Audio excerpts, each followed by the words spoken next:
তাহলে দেখো, যদি বলি যে বাংলা, বাংলায় আমরা মা বলছি, তো মা দিয়ে শুরু করলাম, আজকে মাতৃদিবস। বাংলায় মা, সংস্কৃততে কি বলা হয়? সংস্কৃততে দেখো মাতো, তাই তো? বেশ। আবার ইংরেজিতে এটাকে বলা হয় মাদার। আবার লাতিন ভাষা যেটা, সেই লাতিন ভাষাতে কিন্তু একই জিনিসই বলা হচ্ছে, ঠিক আছে, কিন্তু কিভাবে বলা হয় এটাকে? এটাকে বলা হয় মাতের। লাতিন ভাষায় বলা হয় মাতের। তাহলে দেখো, এই যে বাংলা ভাষায় যে মা, সেই মাটাই সংস্কৃত ভাষায় মাতো, আবার লাতিন ভাষায় দেখো মাতের। তাহলে এই এইগুলোর মধ্যে দেখো প্রত্যেকটা মিল আছে।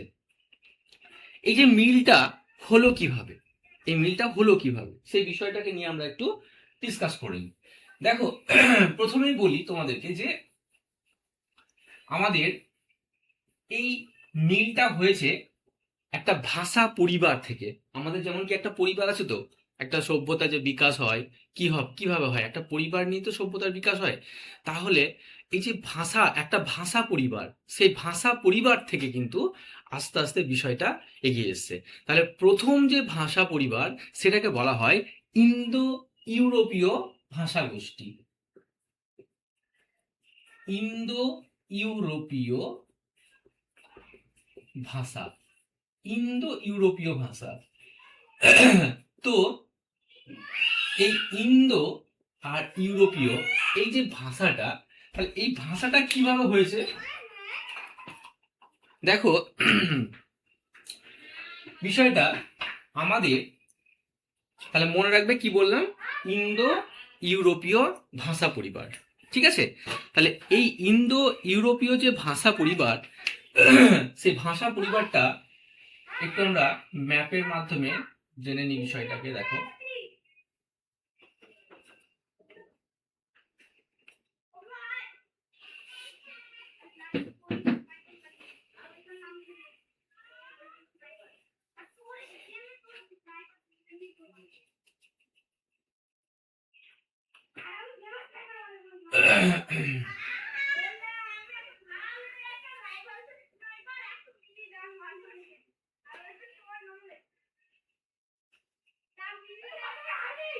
দেখো, এই যে ইউরোপ আর এই যে ইন্ডিয়া, মানে ইউরোপ আর ভারতীয় উপমহাদেশ, কি ভারতীয় উপমহাদেশ, এই যে ভারতীয় উপমহাদেশ আর এই ইউরোপ, এই দুটো যে অংশ আছে, এই দুটোর মধ্যে যে জনবসতি, সেই জনবসতি থেকেই কিন্তু আমাদের যে ভাষা পরিবারটা এসেছে, যে এখানে যে যারা থাকতো আর কি, তাদের যে ভাষাটা সেটা হচ্ছে ইন্দো ইউরোপীয় ভাষা। এবার বিষয় হচ্ছে যে তাহলে ইন্দো ইউরোপীয়রা কোথায় বাস করত? অ্যাকচুয়ালি ইন্দো ইউরোপীয়রা বাস করত মধ্য এশিয়ায়। মধ্য এশিয়ায় তৃণভূমিতে বাস করত। কিসে? মধ্য এশিয়ায় তৃণভূমিতে বাস করত।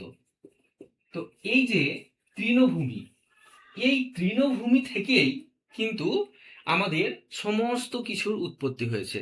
এবার আস্তে আস্তে কি হলো, আস্তে আস্তে কৃষিকাজের সঙ্গে কিন্তু অ্যাকচুয়ালি এরা যুক্ত ছিল না। তাহলে তৃণভূমিতে বাস করতো, কিন্তু এরা ছিল না যাযাবর, এরা ছিল যাযাবর। তাহলে ইন্দো ইউরোপীয় ভাষা গোষ্ঠীতে যারা থাকতো তারা কিন্তু যাযাবর ছিল, এবং তাদের বাসস্থান ছিল তৃণভূমি। দেখো, তাহলে কি বললাম, যে ইন্দো ইউরোপীয় ভাষা, সেই ইন্দো ইউরোপীয় যে ভাষা গোষ্ঠী, তারা কোথায় বসবাস করত? না তো ইউরোপ আর ভারতীয় উপমহাদেশের মধ্যে অবস্থান করত। তাদের মানে প্লাস তাদের যে মেন যে বাসস্থান, সেটা ছিল মধ্য এশিয়া। তাই মধ্য এশিয়া কিসের মানে অন্তর্ভুক্ত ছিল? অ্যাকচুয়ালি তৃণভূমিটা ছিল, পুরো তৃণভূমি মধ্য এশিয়া। তো সেই তৃণভূমি অঞ্চলে যেহেতু বসবাস করত, তাই তারা ছিল যাযাবর। তখন কিন্তু কৃষির প্রচলনটা সেরকম ভাবে কিছু ছিল না। এরপর কি হয়, এই ইন্দো ইউরোপীয় যে ভাষা পরিবার, এই তৃণভূমিতে খাবারের অভাব দেখা দেয়। যখনই খাবারের অভাব দেখা দেয় তখনই তারা কি করে, যাযাবর তো বিভিন্ন জায়গাতে ঘুরে বেড়াবে। তাহলে তাদের ঘুরে বেড়ানোর জায়গা কোথায় ছিল? দেখো অ্যাকচুয়ালি ছিল এই ইউরোপে বসবাস করতো, বেশ, ইরানে বসবাস করতো, আর এই ভারতে বসবাস করতো। ঠিক আছে, তাহলে ইউরোপ, এখানে ছিল ইরান, ইরান আর ভারত, এই ইউরোপ, ইরান আর ভারত, এই তিনটে জায়গায় বসবাস করতো। তাহলে যখনই শুধুমাত্র ইউরোপ আর ভারতে বসবাস করতো তখন তাদের ভাষা হয়েছিল কি না, তো ইন্দো ইউরোপীয়। ইন্দো ইউরোপীয়। যখনই ইরানে বসবাস করতে লাগলো তখনই তাদের ভাষা হয়ে গেল ইন্দো ইরানীয়। ইন্দো ইরানীয় ভাষা। তাহলে এই যে ইন্দো ইরানীয় যে ভাষাটা, সেটা কি হলো তাদের সঙ্গে, মানে এদের সঙ্গে না আরো বিভিন্ন রকম আঞ্চলিক শব্দ যোগ হলো। হ্যাঁ, আঞ্চলিক শব্দ যোগ হয়েছিল এদের সঙ্গে, এই ইন্দো ইউরানীয় ভাষার সঙ্গে অনেক রকম আঞ্চলিক শব্দ যোগ হয়েছিল। তাহলে তার ফলে কি হলো, এই ইন্দো ইউরোপীয় যে ভাষা এর থেকে একটু আলাদা হয়ে গেল ইন্দো ইরানীয় ভাষা। কেন? কারণ তারা তো অন্য জায়গায় ইরানে বসবাস করতে শুরু করলো। এবার এই যে ইন্দো যে ইরানীয় ভাষা পরিবার, এই যে গোষ্ঠীটা, এই গোষ্ঠীটা আস্তে আস্তে কি হলো, সব তো যাযাবর, এরা আস্তে আস্তে এই পশ্চিমের অংশ দিয়ে ভারতে প্রবেশ করলো। ঠিক আছে, তখনই একটা গোষ্ঠী কি হলো, যখনই ভারতে প্রবেশ করে গেল তখনই এই ভাষা পরিবারটার নাম হয়ে গেল ইন্দো আর্য ভাষা। ইন্দো আর্য ভাষা। দেখো তাহলে কিভাবে এলো। তাহলে ইন্দো আর্য যে ভাষাটা, তাহলে এই ইন্দো ইউরোপীয় ভাষা বর্তমানে কিন্তু এখন আর নেই। এরপর ইন্দো ইউরোপীয় ভাষা গোষ্ঠীর কিছু অংশ যখন ইরানের দিকে বসবাস করতে শুরু করেছিল তখন তারা কিছু আঞ্চলিক ভাষা, ইন্দো ইউরোপীয় ভাষা গোষ্ঠীর সঙ্গে কিছু আঞ্চলিক ভাষা যোগ করে কি হলো ইন্দো ইরানীয় ভাষা। এই ইন্দো ইরানীয়রা কি করলো, কিছু গোষ্ঠী ভারতে এরকম ভাবে প্রবেশ করে গেল পশ্চিমের অংশ দিয়ে। ঠিক আছে, তো উত্তর পশ্চিমের অংশ দিয়ে ভারতে প্রবেশ করে গেল। যখনই ভারতে প্রবেশ করলো তখনই হয়ে গেল কি ইন্দো আর্য ভাষা।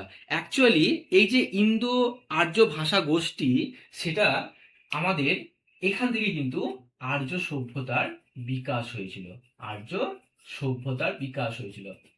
তাহলে একটা জিনিস কি হলো এখানে, আর্য, আর্য কিন্তু কোনো জাতি নয়। সবসময় মনে রাখবে, আর্য কিন্তু কোনো জাতি নয়। হ্যাঁ, এটা কি থেকে এসেছিল, এটা ভাষা থেকে এসেছিল অ্যাকচুয়ালি। ঠিক আছে, তাহলে আর্যরা কিন্তু কোনো জাতি নয়, অ্যাকচুয়ালি ভাষা থেকে এসেছিল। এবার বিষয় হচ্ছে এই যে ইন্দো আর্য যে ভাষা, এই ইন্দো আর্য ভাষার সঙ্গে আমাদের ইন্দো ইরানীয় যে ভাষা, এটার যে মিল আছে, এটার প্রমাণ কিভাবে পাওয়া গেছে? মিল বলতে কি, এখান থেকে কিছু পরিমাণ কিছু কিছু তথ্য পাওয়া গেছে। এটার প্রমাণ কিভাবে পাওয়া গেছে? সেটার প্রমাণ পাওয়া গেছে, বলে দিচ্ছি তোমাদেরকে।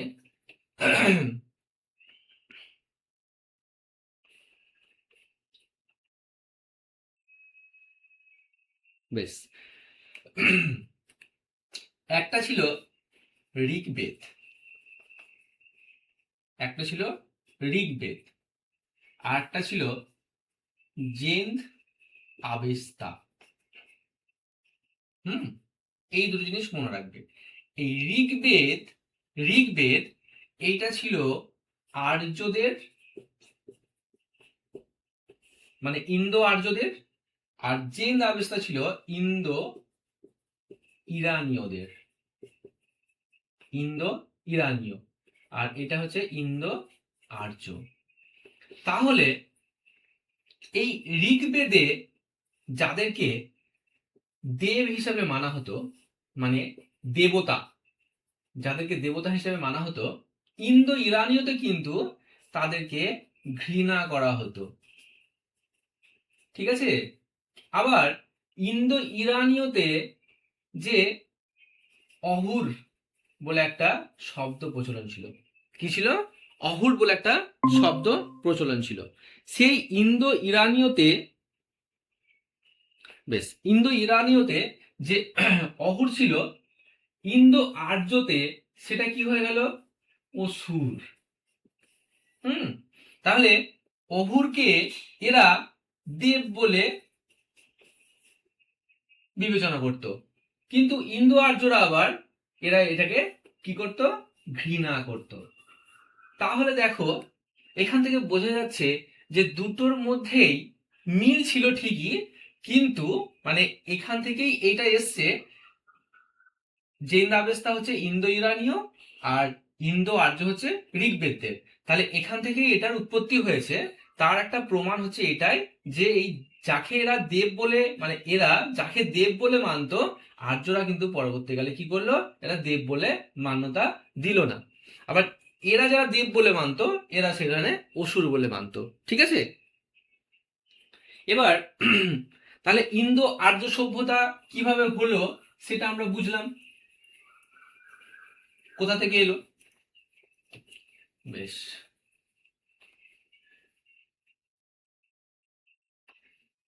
নেক্সট দেখো, নেক্সট হচ্ছে যে তাহলে ইন্দো আর্য সভ্যতা মানে ভাষা, ভাষা থেকে ইন্দো আর্য সভ্যতা হলো। তাহলে এই সভ্যতা, সভ্যতাটার কিভাবে বিকাশ হলো? এই সভ্যতাটার নামই হয়েছিল কি? বৈদিক সভ্যতা। এটা হয়েছিল কি? বৈদিক সভ্যতা।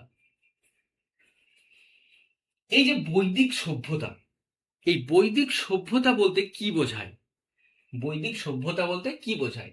অ্যাকচুয়ালি বেদ, বেদ, বেদ থেকে এসছে বিদ। এই বিদ কথার অর্থ জ্ঞান। এই বিদ কথার অর্থ জ্ঞান।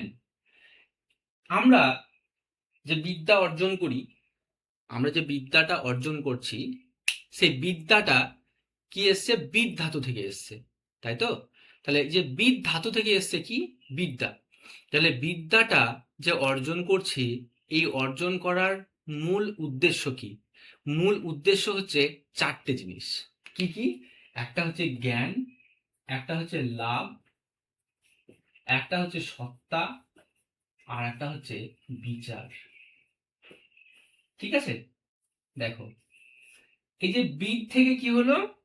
বেদ থেকে বিদ, বিদ্যা থেকে কিন্তু আমাদের, বিদ ধাতু থেকে কিন্তু আমাদের বিদ্যা কথাটা এসেছিল। তাহলে এই যে বিদ্যা, বিদ্যার যে অর্থ, অর্থাৎ আমরা চারটে জিনিসকে নিয়ে কিন্তু বিদ্যা। কি কি? জ্ঞান, লাভ, সত্তা, বিচার।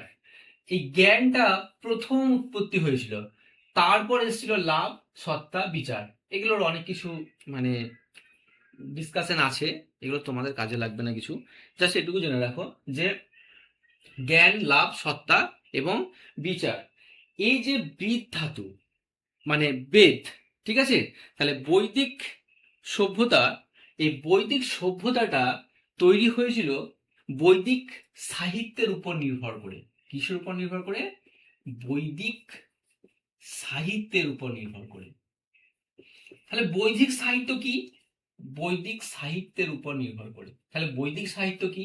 বৈদিক সাহিত্য হচ্ছে কি? বলতে পারবে কেউ বৈদিক সাহিত্য কি? বৈদিক সাহিত্যকে কিন্তু আমি বলে দিচ্ছি 4 ভাগে ভাগ করা যায়।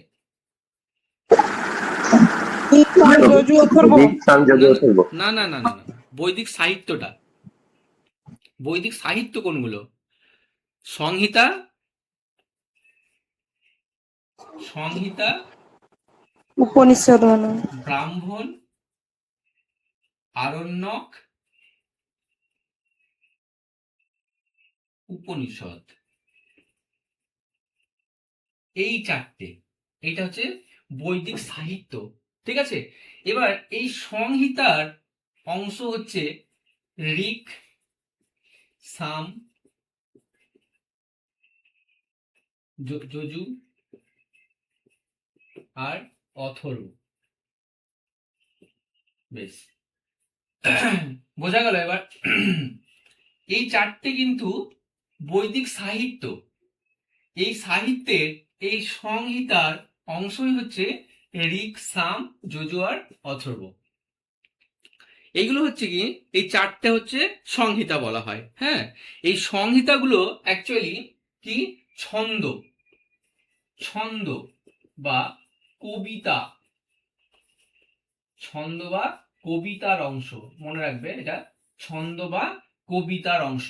ঠিক আছে, তাহলে এই যে ঋগ্বেদ, এই ঋগ্বেদে কোন ধরনের বিষয় জানানো হতো?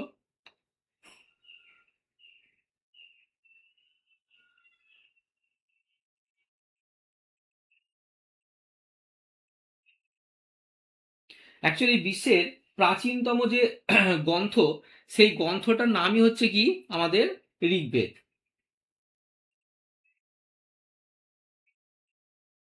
বেশ।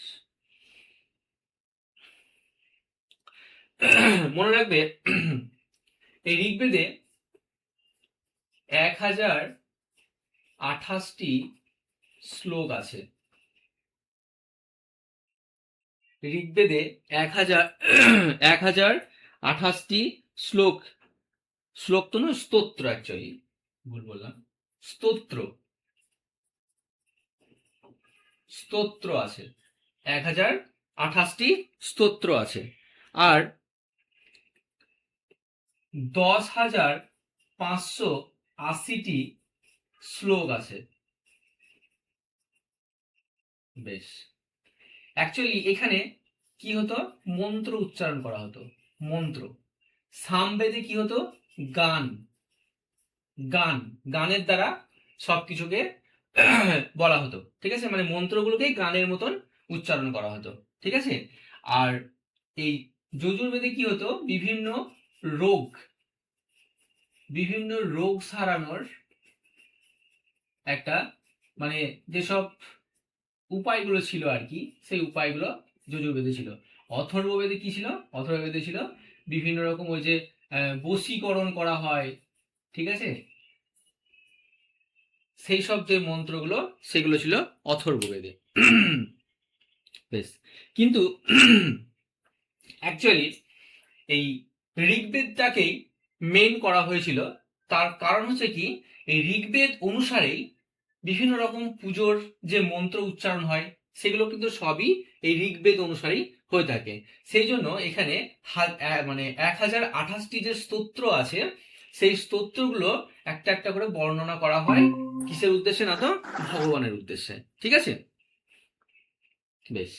এবার বিষয় হচ্ছে এই যে বৈদিক যুগ বা বৈদিক সভ্যতা, এই বৈদিক সভ্যতাটা কিসের উপর নির্ভর করে গড়ে উঠলো, বৈদিক সাহিত্যের উপর নির্ভর করে গড়ে উঠলো।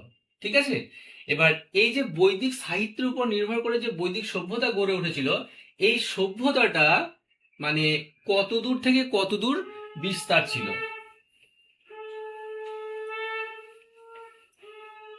এই সভ্যতার যে বিস্তার সেটা আমরা একটু জেনে নিই। দেখো, এই সভ্যতাটা অ্যাকচুয়ালি আদি বৈদিক সভ্যতা আর পরবর্তী বৈদিক সভ্যতা,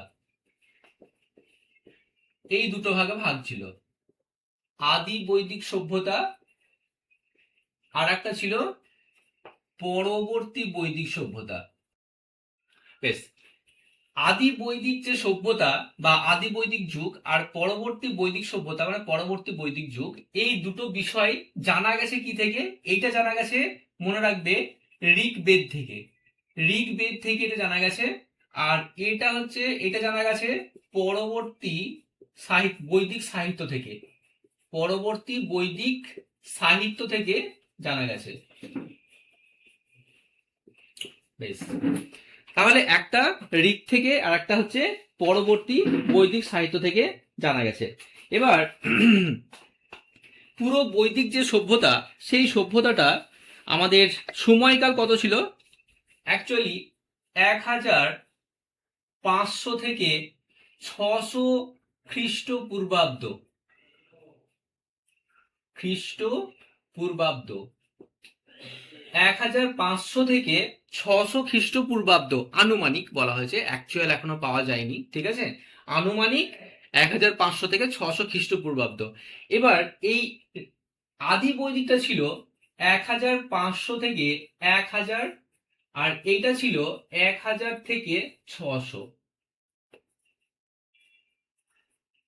ঠিক আছে, 1000 থেকে 600। তাহলে 1500 থেকে 1000 খ্রিস্টপূর্বাব্দ আর 1000 থেকে 600 খ্রিস্টপূর্বাব্দ পর্যন্ত দুটো ভাগে ভাগ করা হয়েছে, একটা হচ্ছে আদি বৈদিক আর একটা হচ্ছে পরবর্তী বৈদিক। তো এবার তবে আহ, বৈদিক সাহিত্য যে লেখার কাজ চলছিল, ঠিক আছে, বৈদিক সাহিত্য যে লেখার কাজটা চলছিল না, সেই লেখার কাজ অনুযায়ী এটা কিন্তু অনুমান করা হয়েছে। ঠিক আছে, মানে যেসব বিষয়গুলো বৈদিক সাহিত্যে লেখা হয়েছিল আর কি, বিষয়গুলোকে নিয়ে সেই সময়টা অনুযায়ী কিন্তু এটাকে অনুমান করা হয়েছে।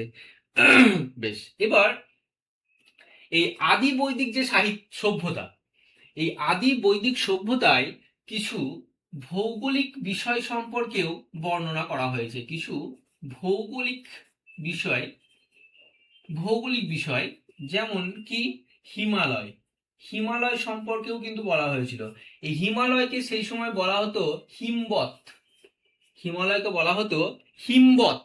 ঠিক আছে, আবার কাশ্মীরের মুজবন্ত শৃঙ্গেরও উল্লেখ আছে।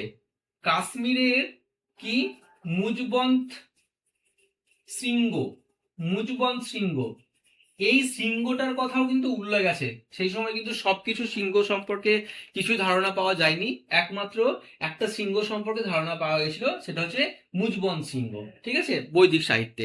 এছাড়াও এই ঋগ্বেদের যে বিষয়গুলো নিয়ে আলোচনা করা হয়েছিল, যে বিভিন্ন রকম নদী নিয়ে যে আলোচনাটা করা হয়েছিল, সেই নদীর মধ্যে প্রধান নদী ছিল সিন্ধু নদী, সিন্ধু নদী ছিল প্রধান।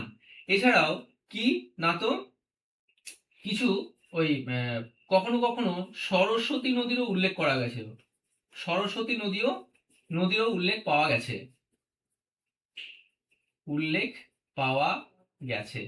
তো এই যে সিন্ধু নদীটা ছিল মেন, এই জন্য তখনকার বৈদিক সভ্যতার যে অবস্থান সেটাকে বলা হতো সপ্ত সিন্ধু নদী, সপ্ত সিন্ধু নদীর তীরে, সপ্ত সিন্ধু নদীর তীরে কি এটার সভ্যতাটা গড়ে উঠেছিল।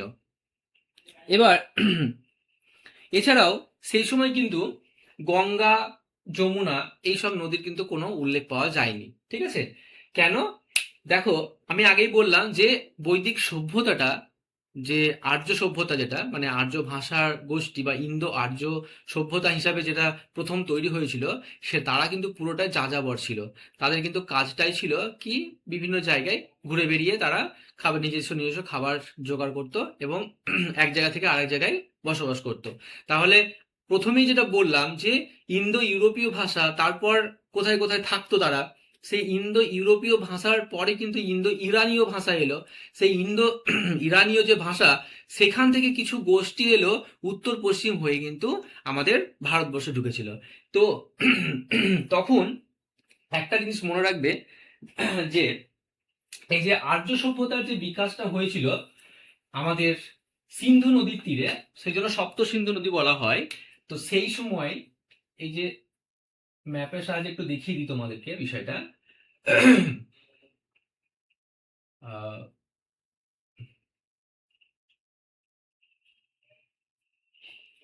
দেখো,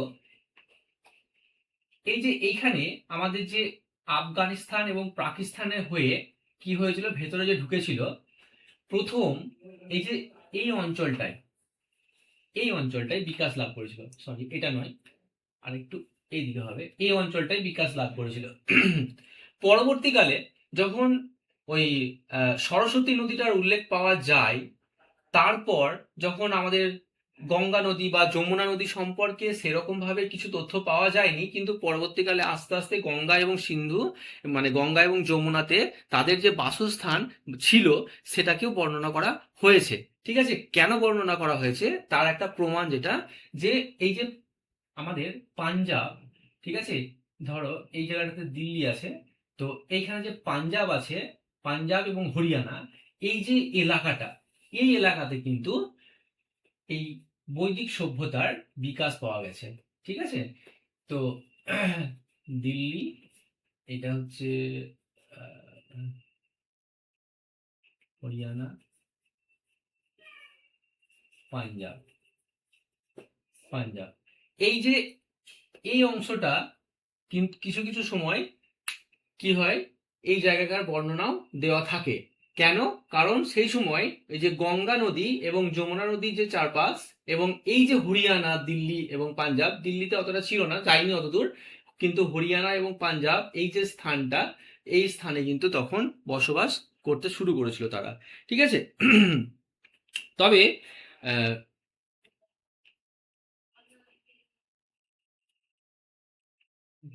কিছু তথ্য দিতে হবে। বেশ, শুনতে না পাওয়া গেলে আমাকে যেন অবশ্যই বলবে তোমরা।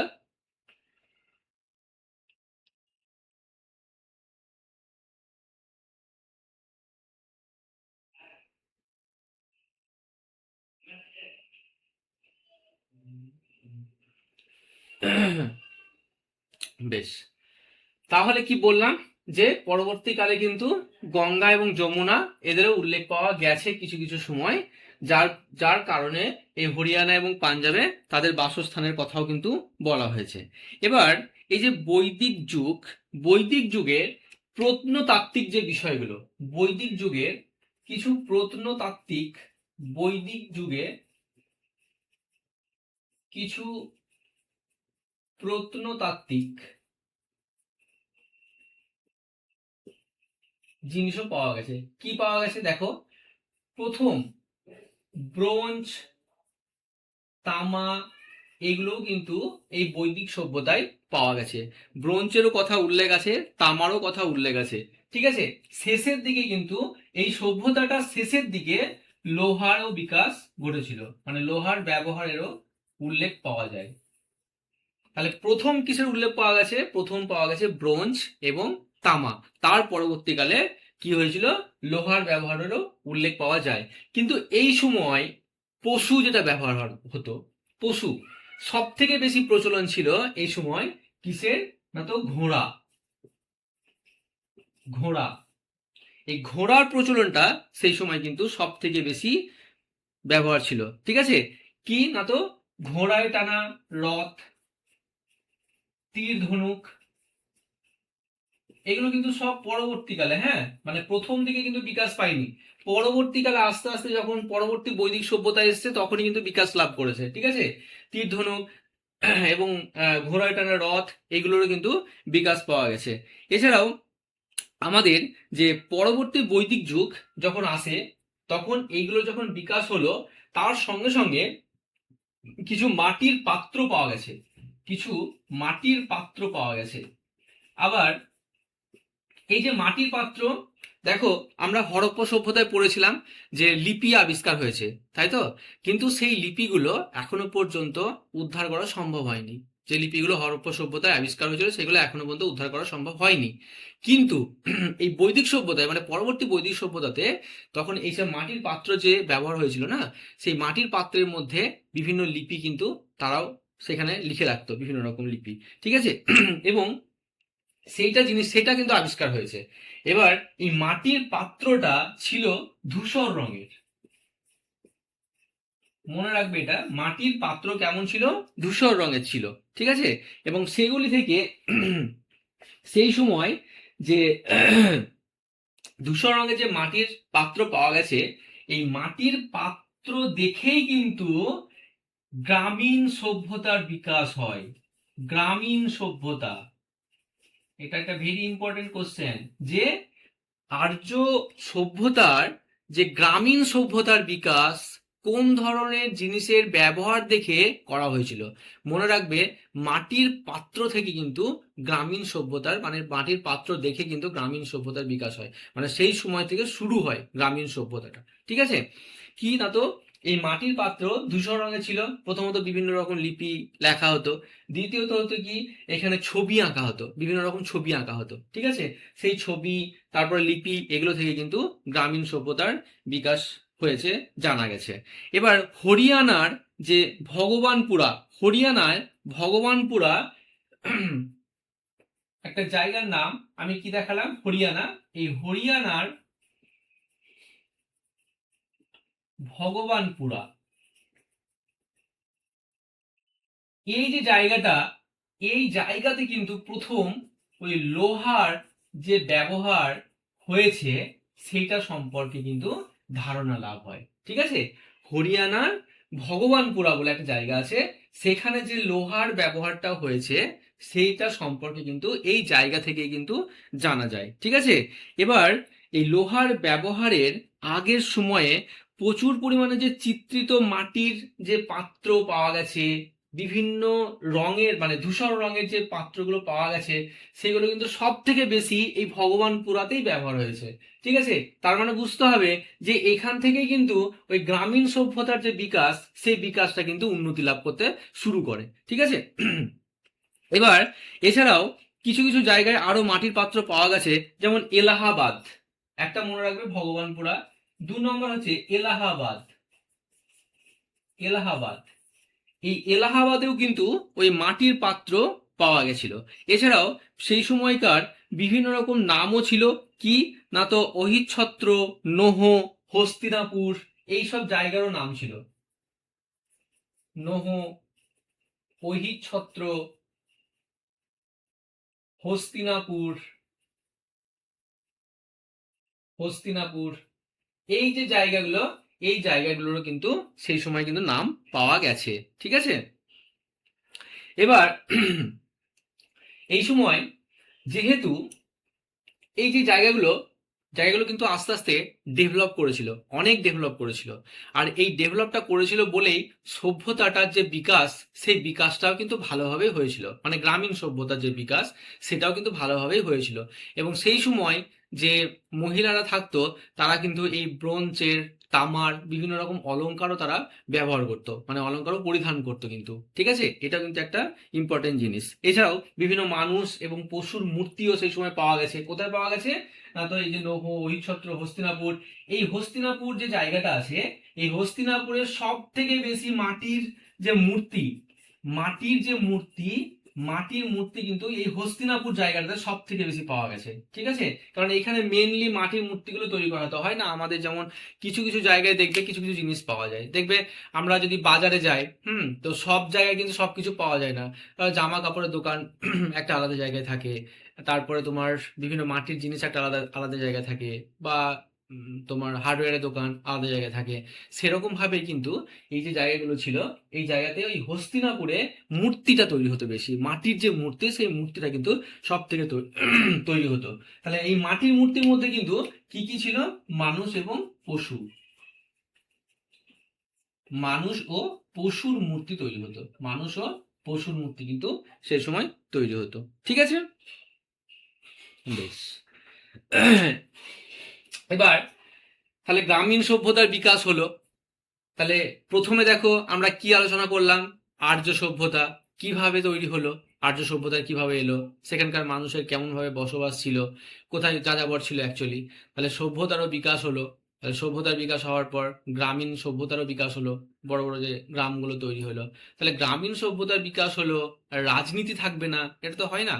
তখন হয়তো মানে এত হিউজ পরিমাণ রাজনীতি ছিল না, কিন্তু তবুও রাজনীতি ছিল, যার একটা প্রমাণ পাওয়া যায় কি, ওই সুদাস, সুদাসের একটা যে একটা রাজা ছিল, সেই রাজার যে যুদ্ধ কাহিনী, সেই যুদ্ধ কাহিনী থেকে কিন্তু প্রমাণ পাওয়া যায় যে তখনকার সময় কিন্তু রাজনীতিও বিকাশ লাভ করেছিল। মানে বিকাশ লাভই বলতে পারি এক কথায়, কারণ বিকাশ মানে কি, শুরুটা হয়েছে, রাজনীতি শুরু হয়েছে, তার মানে কি, তার মানে রাজনীতিটা চলে এসেছে সেই সময়। তাহলে এই সুদাস, সুদাস নামে যে একজন ছিলেন, তো যাকে বলা হতো কি, আহ, সেই সময় 10 রাজার যুদ্ধ হয়েছিল, 10 রাজার যুদ্ধ। তাহলে 10টা রাজাকে পরাজিত করে দিয়েছিল, সেই 10টা রাজাকে পরাজিত করে তিনি প্রধান রাজা হয়েছিলেন। এবার এই রাজা যে হয়েছিল, সেই রাজার বিষয়েও কিন্তু কিছু গল্প আছে, কি না, তো এই যে গ্রামীণ সভ্যতা বললাম, তাহলে গ্রামীণ সভ্যতার বিকাশ হয়ে গেল। তাহলে এই গ্রামীণ সভ্যতায় কি হলো, রাজনীতি ঢুকে গেল। বেশ, রাজনীতি ঢুকে গেল, তাহলে রাজা তৈরি হয়ে গেল। কিন্তু এইখানে এই রাজা সেই রাজা নয়। আমরা মানে যে রাজার গল্প শুনেছি, বা বিভিন্ন রকম রাজা দেখি আমরা, ঠিক আছে, সিনেমাতে বলো বা এখন আমাদের বিভিন্ন জায়গাতে বলো, সেই রাজা কিন্তু সেই সময় ছিল না। ঠিক আছে, তাহলে কি প্রকৃতির রাজা ছিল অ্যাকচুয়ালি? যে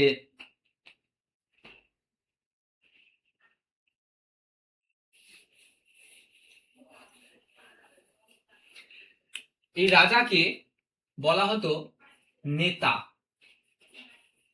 নেতা হিসেবে দেখা হতো। কি হিসাবে দেখা হতো? নেতা হিসেবে দেখা হতো। ঠিক আছে, বেশ। তো এই নেতা, এটাকে বলা হতো বিষপতি। তাহলে রাজাকে কি বলা হতো? নেতা বা বিষপতি। এই বিষপতি কথার অর্থ কি? বিষপতি কেন এলো কথাটা? তার কারণ হচ্ছে, মনে রাখবে, গোষ্ঠীর গোষ্ঠীর প্রধান, গোষ্ঠীর প্রধানকে বলা হতো বিষপতি। ঠিক আছে, তাহলে কি বললাম? সেই সময় রাজা এলো, তাহলে রাজা সেই রাজা নয়, কি বলা হতো? নেতা বলা হতো। নেতা থেকে এলো কি? বিষপতি। বিষপতি কথা অর্থ কি? গোষ্ঠীর প্রধান। ঠিক আছে, এবার এখানে কিন্তু ঋগ্বেদে অনেক রকম শব্দ ব্যবহার হয়েছে। ঠিক আছে, কি? জন, গণ, বিষ, জন, গণ, বিষ, এইসব শব্দগুলোরও ব্যবহার কিন্তু সেই সময় হয়েছিল। তাহলে এই যে জন, গণ, বিষ, এই যে শব্দগুলো ব্যবহার হয়েছে, সেগুলি কিভাবে ব্যবহার হয়েছে? অ্যাকচুয়ালি বড়, ধরো এইখানে 100 জন লোক আছে, এইখানে 200 জন লোক আছে, এইখানে 400 জন লোক আছে। এই যে আস্তে আস্তে গোষ্ঠীটার যে বিকাশ পাচ্ছে না, এই হিসাবে এই জন, গণ আর বিষ, এই তিনটে কথা ইউজ হয়েছিল। ঠিক আছে, তাহলে জনে কম লোক থাকতো, গণে একটু বেশি লোক থাকতো, বিষে আর একটু বেশি লোক থাকতো। তাহলে বিষ যখনই এলো, তখন কি হলো? একটা গোষ্ঠী তৈরি হয়ে গেল। আমি কিন্তু এটা মানে এক্সাম্পল দিলাম, এত লোক থাকতো না, কম থাকতো আরো। হুম, তো বিষ মানে একটা গোষ্ঠী তৈরি হয়ে গেল। এই বিষটাই হচ্ছে কি? বিষপতি মানে হচ্ছে রাজা। ঠিক আছে, সেই সময় একটা বিশাল বিষয় প্রচলিত ছিল, মানে প্রচলিত মানে কি করতো যেটা, ঠিক আছে, কি বিভিন্ন রকম লুটপাট চালাতো, বিভিন্ন রকম লুটপাট চালাতো। ঠিক আছে, মানে যে যেখানে পারতো চুরি করে নিয়ে চলে আসতো। এই চুরি করা জিনিস বা লুট করা জিনিস নিয়ে আসতো কোথায়? রাজার কাছে নিয়ে আসতো, মানে ওই বিষপতির কাছে নিয়ে আসতো। সে কিন্তু সবকিছু ভাগ বটরা করতো। ঠিক আছে, তো সেই সময় মেন যেটা লুট হতো, কি লুট হতো? মনে রাখবে, গবাদি পশু আর ঘোড়া, গবাদি পশু আর ঘোড়া, এই দুটো জিনিস কিন্তু সব থেকে বেশি লুট হতো। এবার এই গবাদি পশু আর ঘোড়ার উপর নির্ভর করে সেই সময় ওই বিষপতি নির্ণয় করা হতো, প্লাস কোন মানুষ বড় সেটাকেও নির্ণয় করা হতো। যাদের গবাদি পশু এবং ঘোড়ার পরিমাণ বেশি থাকতো, সে ছিল তোমার বড় মানুষ আর কি। ঠিক আছে, তো তাকেই এই গোষ্ঠীর প্রধান হিসাবেই রাখা মানে মানা হতো আর কি। ঠিক আছে, এবার এই যে গোষ্ঠীর প্রধান যে বলা হয়েছিল, সেই সময় বিষপতি তো বলা হলো, কিন্তু আহ, নরপতি, ভূপতি আর হচ্ছে গোপতি। কি? নরপতি, ভূপতি আর হচ্ছে গোপতি। এই গোপতি মানে কি? গোপতি মানে মনে রাখবে, গবাদি পশুর পরিমাণ যার কাছে বেশি থাকতো, সে ছিল গোপতি। অর্থাৎ এই গবাদি পশুর উপর মানে নিয়ন্ত্রণ ছিল আর কি, মানে গবাদি পশুর উপর তো নয়, মানে যাদের যাদের গবাদি পশু ছিল তাদের উপর নিয়ন্ত্রণ ছিল। ঠিক আছে, সেই জন্য রাজাকে গোপতি বলা হতো। ভূপতি মানে, ভূপতি মানে হচ্ছে ভূমির উপর নিয়ন্ত্রণ, ভূমির উপর নিয়ন্ত্রণ, ভূমির উপর রাজত্ব বা নিয়ন্ত্রণ। আর নরপতি মানে হচ্ছে মানুষের উপর নিয়ন্ত্রণ,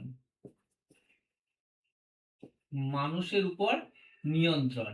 তো এই বীজপতি গোষ্ঠীর প্রধান যখন ছিল তখন কিন্তু গোপতি, ভূপতি, নরপতি এদের কোনো আধিপত্য ছিল না। পরবর্তীকালে কি হয়, পরবর্তীকালে কিন্তু যখন মানুষের বিভিন্ন রকম যে চাহিদা, সেই চাহিদাগুলো যখন পূরণ হচ্ছে না, ঠিক আছে, এবং মানুষের পরিমাণ যখন বাড়ছে, মানে জনসংখ্যার পরিমাণ যখন বাড়ছে, তখন কি হলো, তখন রাজাদের দায়িত্ব বেড়ে গেল। সেই রাজাদের যে দায়িত্বটা বাড়লো কি, মানুষকে এবার প্রজাদেরকে ভালো রাখতে হবে। দেখো, প্রজা ছাড়া তো রাজা থাকা সম্ভব নয়, মানে রাজার কোনো দামই নেই। তাহলে আমি রাজা কাকে বলবো যদি প্রজাদের উপর নিয়ন্ত্রণ না থাকে? তাহলে যখন দেখা গেল যে প্রজারা ঠিকঠাক ভাবে সব সুযোগ সুবিধা পাচ্ছে না এবং প্রজাদের মধ্যে একটা অনেক রকম অসন্তোষ সৃষ্টি হচ্ছে, তখন কি হলো, তখন রাজাকে দায়িত্ব দেওয়া হলো এই নরপতির উপর, ঠিক আছে, মানে মানুষের উপর নিয়ন্ত্রণ নিয়ে এলো। তখনই কিন্তু হলো এটা নরপতি।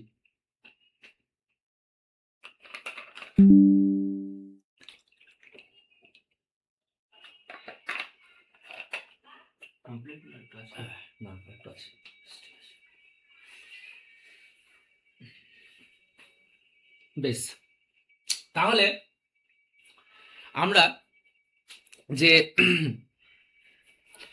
আমাদের যে বিধানসভা, তাই তো, আমাদের রাজ্যে কি হচ্ছে যে বিধানসভা, বিধানসভায় কি হচ্ছে, সব বিধায়করা গিয়ে একটা জায়গায় পৌঁছছে, সেখানে আলোচনা হচ্ছে, তাই তো।